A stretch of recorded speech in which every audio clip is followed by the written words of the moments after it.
Hello. Hi, hello.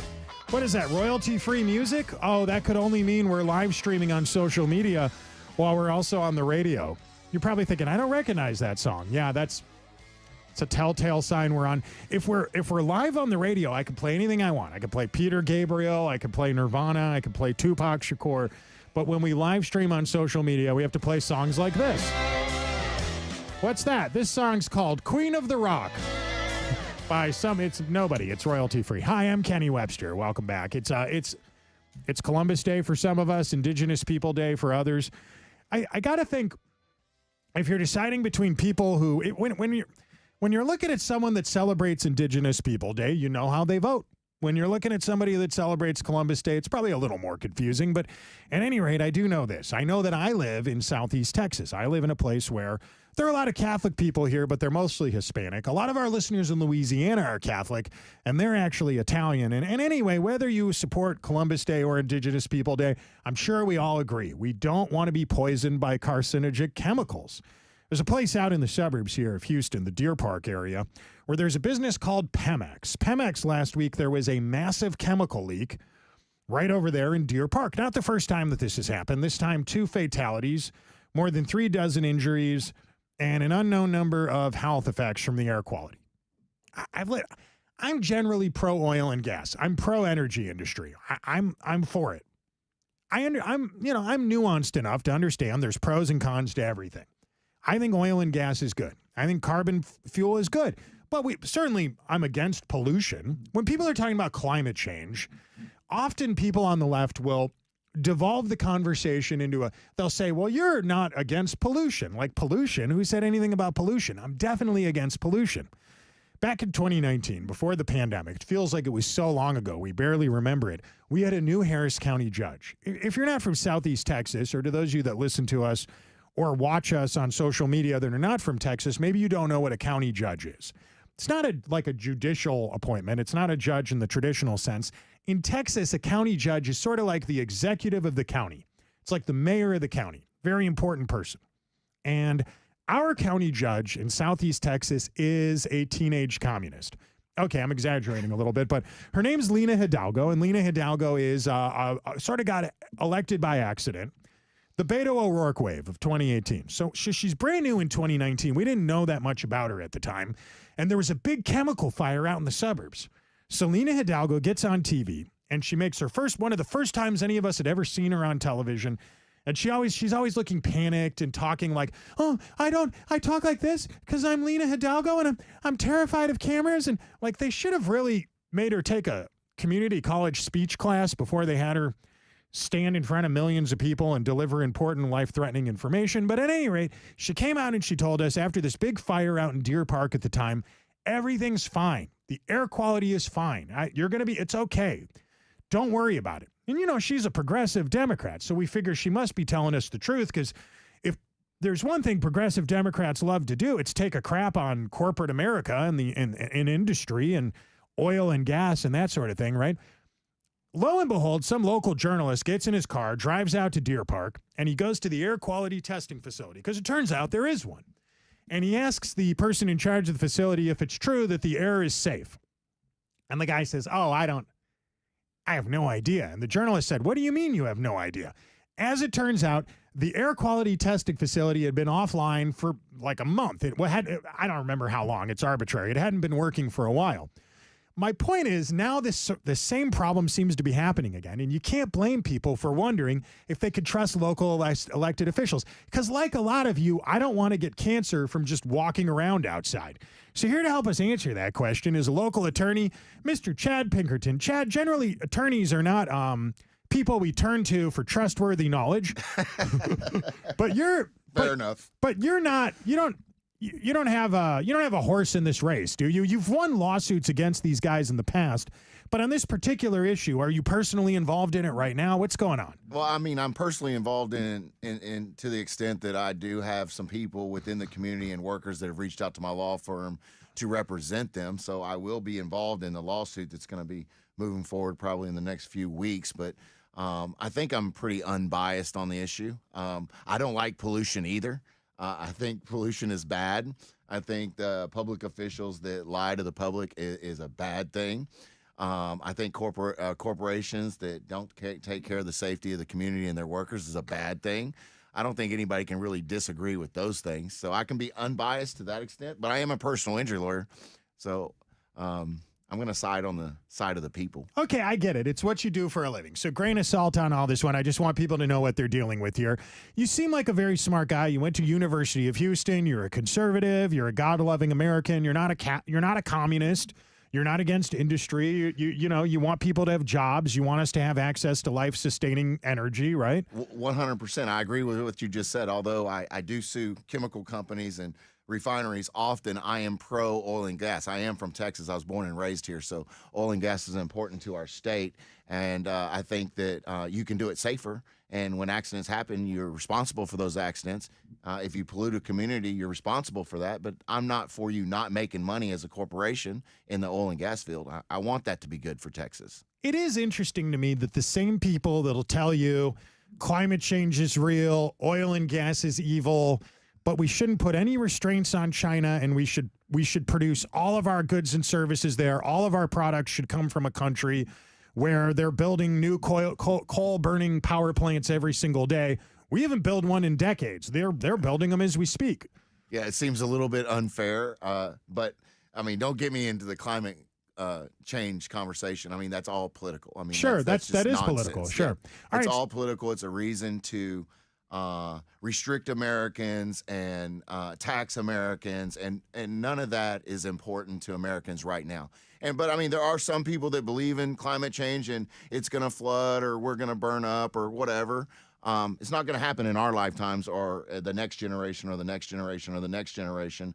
I think that it's just a political talking point, and it's annoying. All right, so what is going on in Deer Park right now? Because this matters. There's a lot of people that live out there. They're average people that moved there for affordable homes. They commute to the city for jobs, but all is not well out there, is it? Well, Deer Park is a great community, and a lot of industrial workers work out there because they work in the refineries and plants in Galveston County and that particular area of Harris County.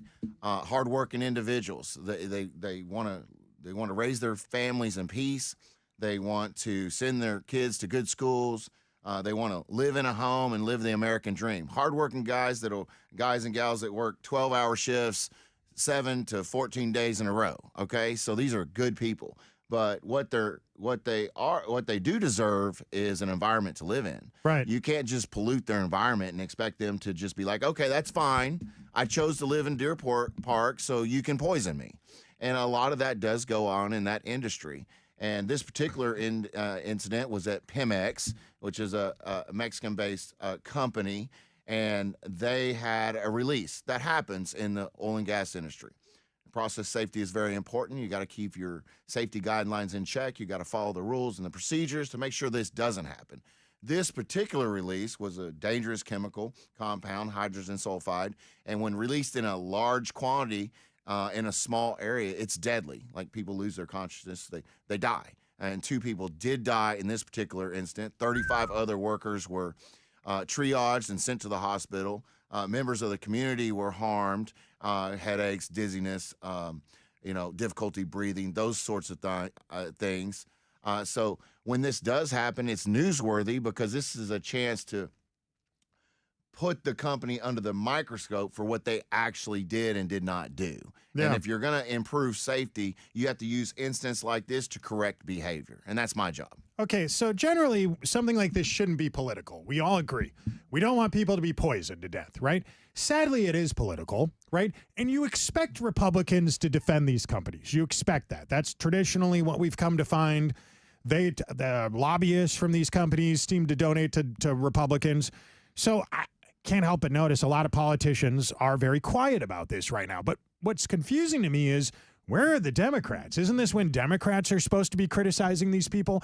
It seems like people like Rodney Ellis, Lena Hidalgo, the local Democrats here, are they also in bed with these companies? Well, I don't know if they're in bed, but you hadn't heard a word about it, right? You hadn't had them come out and take a stance against this kind of behavior. I mean, we have 2 families that lost loved ones, and not a peep out of some of these Democrats.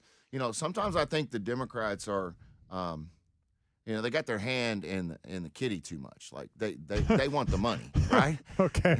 and sometimes the money follows the business, and that's a real problem. Look, any elected official should be doing, and when doing their job, is to protect the public or educate the public, and that's your primary role.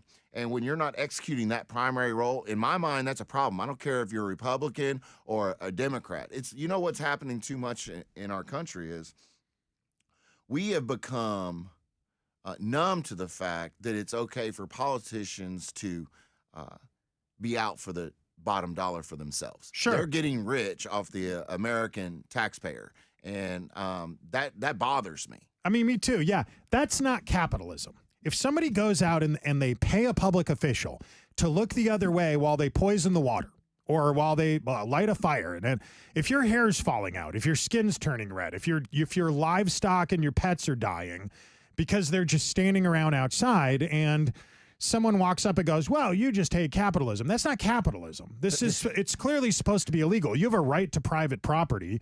Your private property rights extend to the air around your home. You're not supposed to get poisoned to death. Goes straight up to space, so around your private property. But it's not even just that; it's your access to the public too. So you're driving around town, you're going to pick up your kids at school, your kids are playing at recess. If you have a plant that's poisoning the air around your children, everybody should be angry, right? That should not be a political issue. That should be 100% an individual's right to protect their family. But sometimes that just goes completely ignored these days. All right, so the problems we have in Deer Park here in Texas remind me a lot of Palestine, Ohio.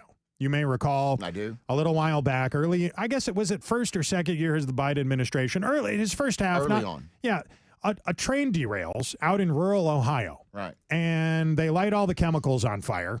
Same thing, what I just described starts happening. People's hair starts falling out, their dogs are dying, the livestock's falling over, plants are dying, something's clearly wrong. And lo and behold, the EPA doesn't care. The Biden administration doesn't care. Pete Buttigieg, the transportation secretary, he doesn't seem to care.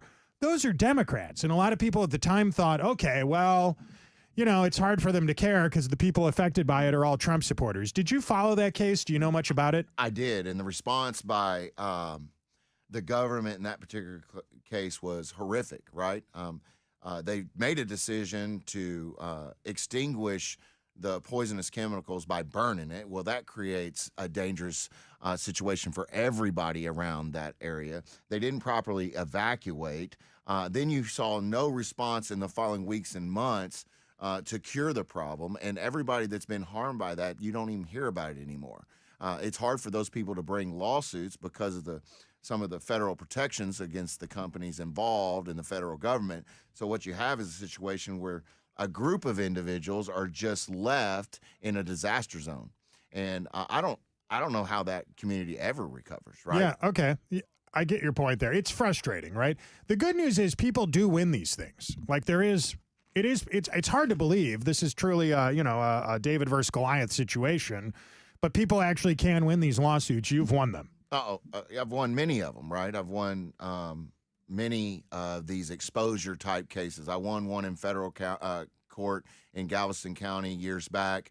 Another company, it was BP at the time, had released some poisonous gas. A bunch of workers at Dow Chemical got sick and hurt, and they released the chemical for weeks. They covered it up and went down there in Galveston County and won that one. But you can lose them too. Yeah. Lawyers like me, people don't recognize that we invest money in the case to go fight for our clients. And if we don't win, we don't get paid. All right, not counting the money that you won, how much money have you lost going to war with these companies? I don't know if I can say I've lost. 4-figure amount? I would say 5-figure amount? It's definitely in the 6 figures. 6 figures, say no more, my man. My guest right now is Chad Pinkerton, local attorney. Quick break, we'll be right. Oh, what were you going to say? I don't like to say I lost, but I guess it's true. I have lost financially on a few of them, but I don't feel like I've lost. I fight for my people, and I do the best I can. All right, when we get back, we're going to talk about dick pic laws. Have you ever sent how do I explain this? Not a photo of Dick Cheney. We'll explain after. Pursuit of Happiness Radio coming out your speaker. This is Kenny Webster's Pursuit of Happiness on KPRC 950, Houston.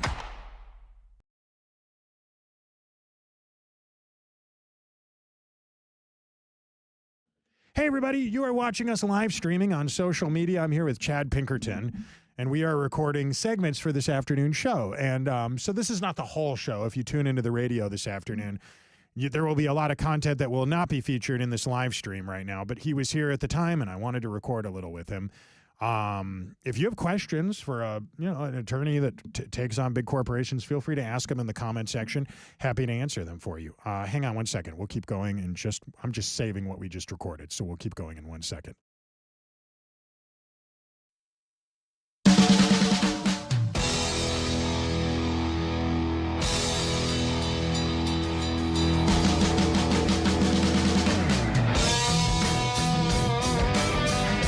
All right, we're back. Greetings, kids. Free speech is a touchy subject, pun intended, for this segment. You have a right to self-expression. You have a right to religious freedoms. You have a right to be a journalist, right? You're not allowed to lie. You're not allowed to defame people, at least, certainly not a private citizen, maybe a public figure if you want. Satire and parody, that seems to be protected speech. For some reason, women's nipples, real touchy subject. In some places in the country, ladies could just whip out their nipples wherever they want, right? And in other places, they can't. You see political protests from time to time. You'll see I always wondered, who was it that convinced young adult women, that the way to piss off Republicans is to take your boobs out at a protest? Hey, these guys hate abortions. Let's piss them off by showing them our nipples. I don't think it works, ladies, but okay. Hey, no, I'm here for it. Whip out your boobs if you want. I think you have a right to. I find it odd that men can show their nipples, but women can't. I'm not as socially conservative as some of our radio listeners are. I don't have an issue with that. I think it should be legal. It feels weird to see myself on camera wearing a crucifix around my neck while I talk about. I'm going to put this away for just a second here, but the necklace around my neck, for those of you that can't see me. But at any rate, so the laws are a little confusing when it comes to that. A while back, they came up with laws about revenge porn. Again, this is a touchy subject, pun intended. So if somebody shares naked photos with you and then you break up with that person, later on you're not allowed to post those photos online. Not in every state, but in many states, because it's against the law, especially if it's for revenge, right? But what about that other thing that men sometimes send photographs of? Rooster pics? I think that's the best way to explain this one. Photos of your junk. I never understood this one. Men and women are different. Women don't want to see a picture of your genitals, boys. Probably not, unless they request it, I'm guessing. I'm painting in broad strokes here. We're not all made the same. We don't all like the same flavor of ice cream, do we? But there's a lot of women out there that are very repulsed by an unsolicited photo of genitalia. Now, you might think to yourself that, hey, First Amendment, I could send this picture if I want. I could post it anywhere that I want. Turns out, not necessarily. It's kind of a gray area here. Here to help explain it to me, a guy who is an expert on genital photos, Chad Pinkerton. How many have you sent out? No comment. No. Chad, it's illegal, right? It's illegal in 35 states. Why 35? Well, not all the states that have adopted that type of law. I mean, every state gets to make their own law, and 35 of them have chose to say, listen, if you send an unsolicited picture of your junk, then you've committed a criminal offense. And Texas is one of those. Okay, so you have you become personally connected to this controversy. Why is that? Well, it happened by accident, right? So a client called and said that she got a picture of a man's junk and did not ask for it, and then sent me the text messages, and it really wasn't the junk picture that struck me. It was actually pretty small, and I don't know if you want to send that one, but anyways, his was small, but some of the language that he was including in the text message was super offensive. I mean, this guy was talking about doing threesomes, asking her to get her niece involved, who was barely 18, and just disgusting behavior. But so because of the behavior that I read in the text messages, I decided, look, I'm gonna take action against this guy, because doing my research, I found out, hey, that's illegal in Texas. It's a criminal offense. Although I'm going to pursue this civilly, when there's a criminal offense in Texas, like sexual assault and stuff like that, you can sue them civilly also. So I took that action. Okay. Look, I'm just going to try to play white devil's advocate here, not that I have a choice, but how is this not a First Amendment issue? How is this not free speech? Well, First Amendment, there are restrictions on lewd behavior, right? So lewd behavior can be criminalized in different states. So you have a First Amendment right under the Constitution, and the state of Texas gives you that same First Amendment right. But lewd behavior is not included in that. So if you do something that's defined by the state as lewd behavior, then it can be criminalized, and then that's the difference, right? So we have boundaries that every state sets up for their citizens, and one of the boundaries that 35 states have chosen to do at this point is, listen, guys, you can't send unsolicited pictures of your junk to women. And I think it really came about by this issue with older men sending it to younger girls. And I think that was what the states were trying to control. Wow. Okay. So this never goes the other way, Chad. There's never, as far as I could tell, and I am not an expert on this topic, as a public figure, I try to, make sure there's no naked pictures of me out there. You never know, right? You never know. Well, you never know. You're in a locker room or something, or, walking around. You have no idea who's. Right. There's cameras and microphones everywhere, all the time, constantly. But I tried for me, not. But all that being said, I noticed it never goes in the other direction. Women are not sending unsolicited pictures of their junk. They're not. Usually it's the guys soliciting the pictures and the women trying to figure out whether they want to send that picture, right? But no, I don't see anything very often of women sending unsolicited pictures of their junk. Isn't it weird how we have to write laws that affect men and women equally, even though men and women are clearly different, right? I'll give you an example. If a guy got that photo in his text message, do you think there is a guy on earth, maybe a married guy who had to pretend he was really offended by it, so his wife wouldn't get, but do you think single men, there's one guy out there that would be mad about this? Probably no complaints, right? Probably send me more pictures. All right, here's another one. I just learned about this. You're a lawyer. Maybe you know something about this. The R word, people are very delicate about the R word, so I won't use it, even though it doesn't personally offend me. Mentally challenged, mentally handicapped is the word I'm going to use here. Got it. Did you know it is against the law in most states in America for a person like you and I'm guessing you're very smart. You probably have an above average IQ. Maybe, yeah. You and I have that in common. Okay. Not smart enough to not be on this radio station, but did you know it is against the law for men like us to make love, perform the beast of two backs with somebody who is mentally challenged, with a woman? I think the idea behind that, I mean, I don't want to get legal with you, is that a person with that level of IQ, it doesn't have the ability to actually consent. So if you can't get consent, then you can't. It's just like any other situation of sexual assault. All right, I want you to think deeply about this for a minute. Okay? Reverse this. Now, that they don't want men like us to exploit women, right? Do you think there is a mentally challenged adult male alive in America that would be pleased to find out that any woman that gets in bed with him is going to go to jail for it? I don't think they would. Don't you think that's kind of cruel, Chad? Don't you think that's a little... Like, think about it. You have a 75 IQ. Everything's complicated and hard for you.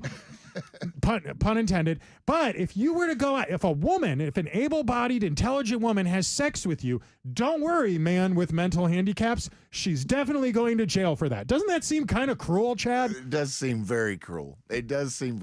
But, I can't debate how these laws come about. Once they're a law, my job is to look at the law and then apply the law to a lawsuit. So it's hard for me to say that. I do believe that you should have consent in every category. I mean, we have, if you're underage, I mean, that law is not just restricted to people with low IQ. If you're underage, you can't consent to having sex with someone that's overage. It's called statutory rape. So you can't do that. So that law's been on the books for 100 years. All right, one more law. And then, okay. Got it.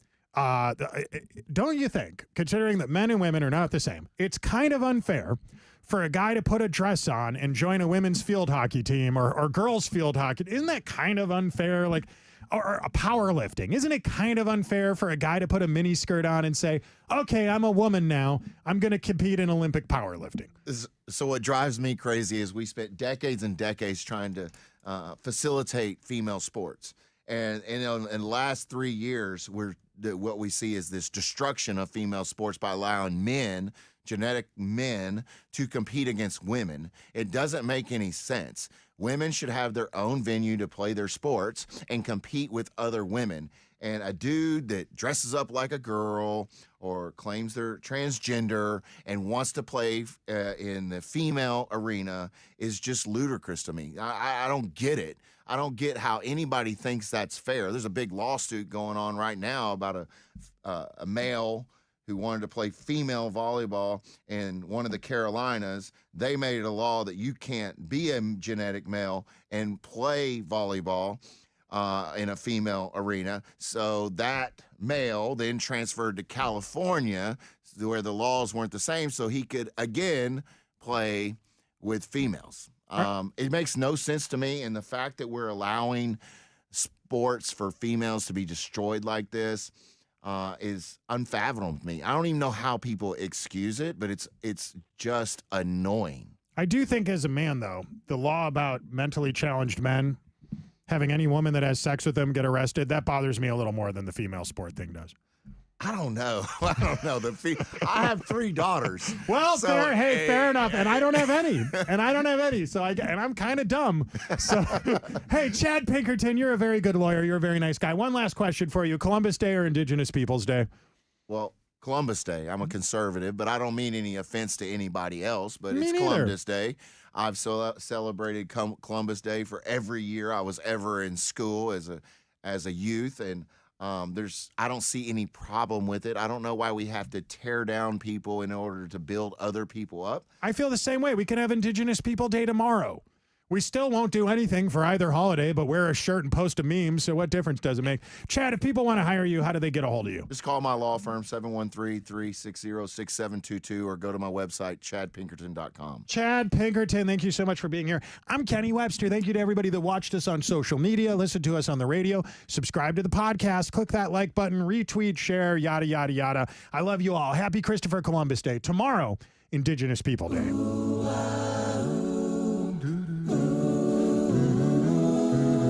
You are listening to the Pursuit of Happiness Radio. Tell the government to kiss your ass when you listen to this show.